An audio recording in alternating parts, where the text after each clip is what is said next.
มาเบิงพิธีเปิดสถาบันการเงินจุลภาคที่หับเงินฝากทรัพย์มั่นคงจำกัดอย่างเป็นทางการโดยได้เปิดขึ้นในตอนเช้าของมื้อนี้24เมษายน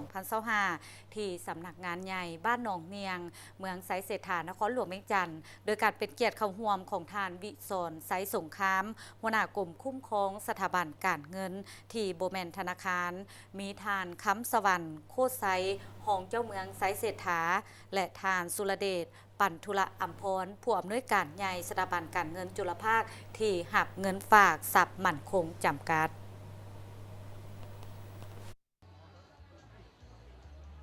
ท่านสุรเดชปันธุระอัมพรได้กล่าวว่าสถาบันการเงินจุลภาคที่หับเงินฝากทรัพย์มั่นคงจำกัดสร้างตั้งขึ้นด้วยทุนจดทะเบียน30ตื้อกีบซึ่งเป็นสถาบันการเงินหนึ่งที่อยู่ภายใต้การคุ้มครองจากธนาคารแห่งสาธารณรัฐประชาธิปไตยประชาชนลาวและปฏิบัติตามวิสัยทัศน์ของสถาบันการเงินจุลภาคที่ได้วางไว้คือมุ่งสู่การบริการที่เป็นเลิศทางด้านการเงินจุลภาคสนับสนุนให้ลูกค้าเติบใหญ่ทางด้านการเงินและยกระดับคุณภาพชีวิตลูกค้าให้ดีขึ้นอย่างยืนยงทั่วถึงในขอบเขตทั่วประเทศเฮ็ดให้เป็นสถาบันการเงินชั้นนำในสาธารณรัฐประชาธิปไตยประชาชนลาวและสืบต่อยกระดับมาตรฐานการบริการด้วยเทคโนโลยีที่ทันสมัยของยุคดิจิตอล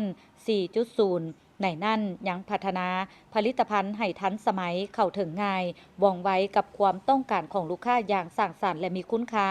สร้างมูลค่าให้แก่ผู้ถือหุ้นด้วยการสร้างความสมดุลระหว่างผู้ถือหุ้นพนักงานลูกค้าและคู่ร่วมธุรกิจอย่างยุติธรรมโดยอยู่ภายใต้ระเบียบกฎหมายของธนาคารแห่งสาธารณรัฐประชาธิปไตยประชาชนลาวและแขนงการที่เกี่ยวข้องวางออกอย่างเข้มงวด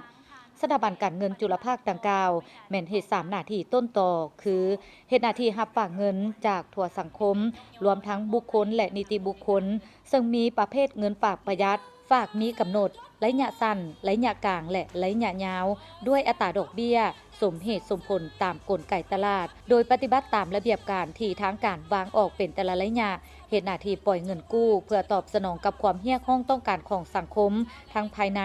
และเห็นได้ความจำเป็นในการส่งส่งเสริมธุรกิจขนาดน้อยและขนาดกลางให้มีบาดเก้าขยายตัวอย่างต่อเนื่องในเฉพาะหน้าและยาวนาน